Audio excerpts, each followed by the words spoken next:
What's up, dorks? Get in here, we're doing robots! So the Transformers live-action movie machine has roared back into life, with Rise of the Beasts and its metal menagerie looming in the near distance, and the slow-burn thrum of fandom buzz has gone and got me all wistful for the Michael Bay movies. Look, we talk a lot of smack on those things, but they remain a major pillar in the Transformers media monolith, and I'm not immune to their nihilistic douchey allure. And somewhere in amongst the sprawling tie-in toy lines, I've discovered a wealth of disparate low-key faves I've been dying to talk to you about for ages. So I'm feeling a month-long mini-series coming on. That's right, baby! Time to crack open a Bud Light, turn up some mid-period Linkin Park, and get all misty-eyed about the military. Welcome to Bay Grill! First on the creepy, unsanctioned Black Ops vivisection slab, my desk, is a jank icon so sketchy it somehow turns the face of the franchise into an outlier underdog. This is Transformers, the first one, Voyager class, Optimus Prime. Now then, you may know that we've chatted at some length about the 07 selection's B-listers, the filler characters, the second-tier subliners, but have you considered what an absolute hashbag the main line was? What a mishmash of mismatched size classes and suspect degrees of success? I mean, there was plenty of good stuff in there, but these were clearly toys produced by a rattled design team who were not ready for this level of visual mayhem, and who can blame them? Who would have been? So we wound up with a lot of ugly, unwieldy figures that just barely echoed the on-screen characters. Like, how is Jazz dumpier than Hound? And Voyager Optimus Prime is by far my favourite example of that kind of close enough culture. Like, it is obviously Optimus Prime, ask anyone, but it has so little respect for how it was meant to look that it practically forks off into a different reality. Because this was not the main Optimus toy in 07, was it? It was all about the leader class one. That massive, spectacular flagship flashbang of noise and lights and hype. And there was the waste of pocket money that was the Legends class toy. Probably the most miserable little mank bag I've seen in my life. So it really was all or nothing. 49 quid and the best Christmas ever, or £3.50 and a kick in the dick. So there emerged a gap in the market for something in between. They needed a mainline middleman. Just something to cover the 20 quid price point, and this is what came out. Ooh, little droopy today, are we? That's gonna be a constant. Fine, he's got a bit of a weak foot, so what? Who ain't? We're all 40. So yes, the theme is jank. It's friggin' Jank Marvin. This robot is so weirdly realised. Like, the way it achieves the forms it does is just wild. Oh god, where to begin? The chest, why not? Like, at first glance, it looks pretty good. There's plenty of details and components, with the trademark layered windows and engine debris and gaskets and such. But it's all a fib. It's formed from nothing. Just a single fake-out plastic flump, with the bulk of the actual vehicle parts all crammed in round the back, all topsy-turvy and back to front. And we're already at the backpack, are we? Look, it was gonna happen, alright? Let's just put it behind us. That's gotta be the most infamous feature of Big Jank Williams here, and with good reason. Like, it's literally the whole front third of the lorry, just kind of crumpled up a bit. I mean, it does offer two separate weapon storage solutions, but come on. It's like enough bulk for a separate guy right there. And it's so spacious and level that you could probably stand another one on top of it. Stack them to the ceiling. What are you, a Lego? Brick. Arms are unsettlingly long and gangly. Although, are they? Or is it just the hands? They really are very distracting, with the eerie twig-like fingers and creepy open palms. Like that one f***ing guy who always wants a hug. Jog on, salad fingers. Shoulders are fun, though. Love these weird droopy pads and pathetic attempted clavicle peaks. Forearms are all flat rectangular panels, and they're always dominated by these twin-tip dangle blasters. Check these bloody things out. With the lanky exhaust pipe rifling and fierce firing fuel tanks. I actually love these, man. They feel very traditionally Transformers-y. Like, I always dig accessories that are more mechanical than military. More car parts than space lasers. Like an alternator. Like an accelerator. Alien robots are fun and everything, but I always prefer the angle of what if a lorry stood up. That's what this is giving. It's relatable. It's grounded. Robots in disguise. And God, he even holds them weird. Because check it out. The handles themselves are purely decorative, and the post is actually on the robot's arm. So you plug him into the gun and not the other way around. I love that. It's so him. Like, can't you do anything normal? No. He gets it done his way, as inaccurately as possible, and I love it. Anyway, the legs are nuts. They're just huge, long, and meaty. They're like 65% of his height, with Herculean hip joints and gnarly knee bends. And shite ankles, apparently.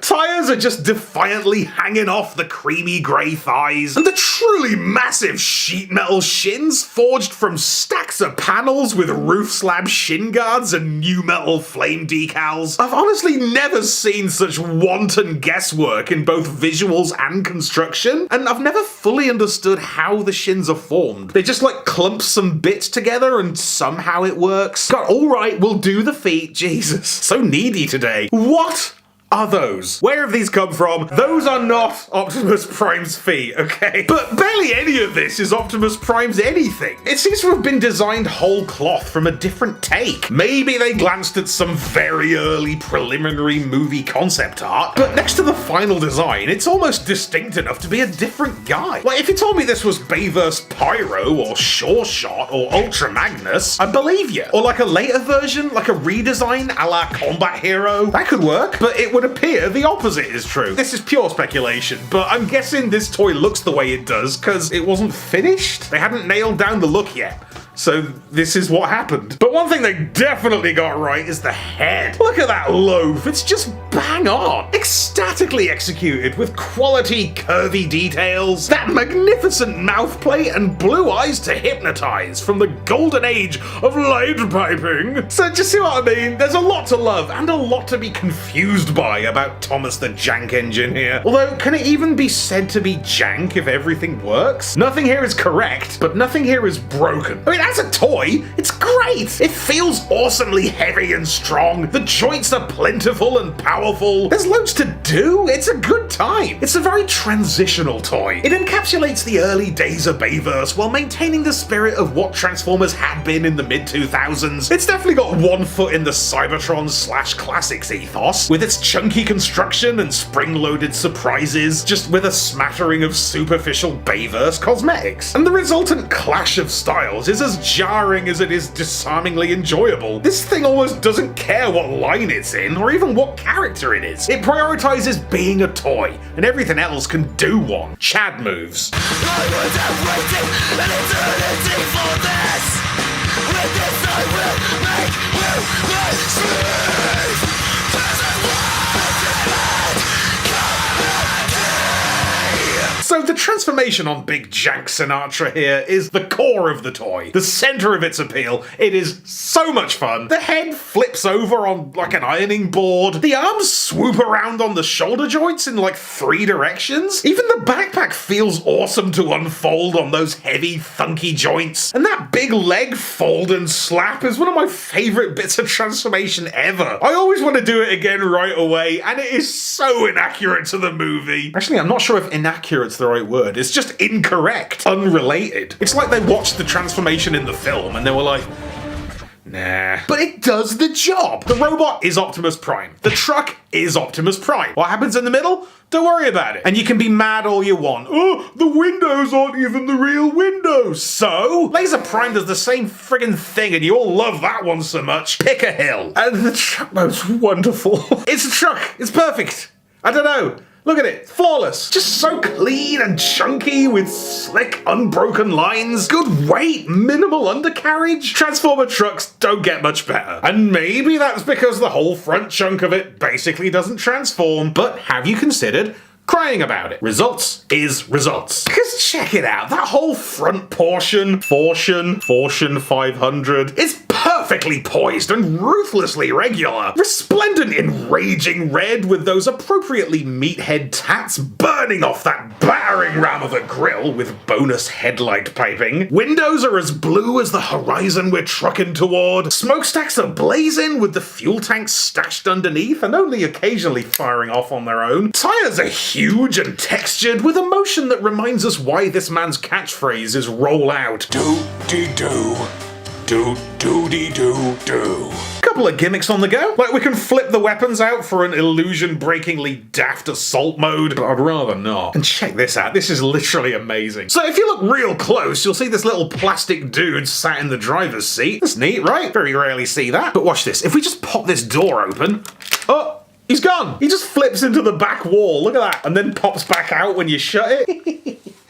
Come on, that's the coolest shit ever. I do appreciate the single-colour T1000y vibe as well. Like, it's so simple, but isn't that great? It's like a little built-in movie scene. Sir, I'll need you to step out of the... Where'd he go? Have no fear. Oh my god, it's great! That is one of my favourite Transformery features ever, and that's the second time I've said that in this video. What a toy. Does it all. Looks great, feels good, puts on a show. Maybe it's a little stumpy at the back, but it's awesome. Best movie Optimus ever. Studio Series has got nothing. You're not telling me that's better. Come on. Shut up. This, for me, is a perfect 07 movie toy moment. It's a sterling example of how diminished the designs were when translated into plastic, how daft they looked on the shelf, and how much fun they still were. And there's very little about Jank Bruno here that makes it special. There are better Optimus Primes. There are better Voyager Optimus Primes, better Bayverse Optimus Primes, better Voyager Bayverse Optimus Primes. But I like this one. It's got that reckless contrarian charm that just lights me up. It's a testament to achieving the result at any cost. It breaks every rule in defiance of the designer's intent and just wants you to have fun. Screw the style guide, eat shit logic, the CAD model, let's party! So huge thanks to Ethan Wright for slinging this thing at me. Big ups to you for watching. I do hope you'll join me again soon for more Bapril, if we can keep it going. Might even bleed over into next month. Maypril? Does that work? And until then, we are waiting. What I've done, I face myself. Random patron shout out! Hey, lovely stuff. Am I making these for anyone but me at this point? Yes, because look at the patrons. They love what I do and I love them too. In a strictly platonic, business-like sense, of course. Big thanks to everybody and a special patron shout out to Blunderdome. That's what I did after a night at the pub. A Blunderdome. Thank you, mate. Means a lot. Appreciate you. End of video. Toodle.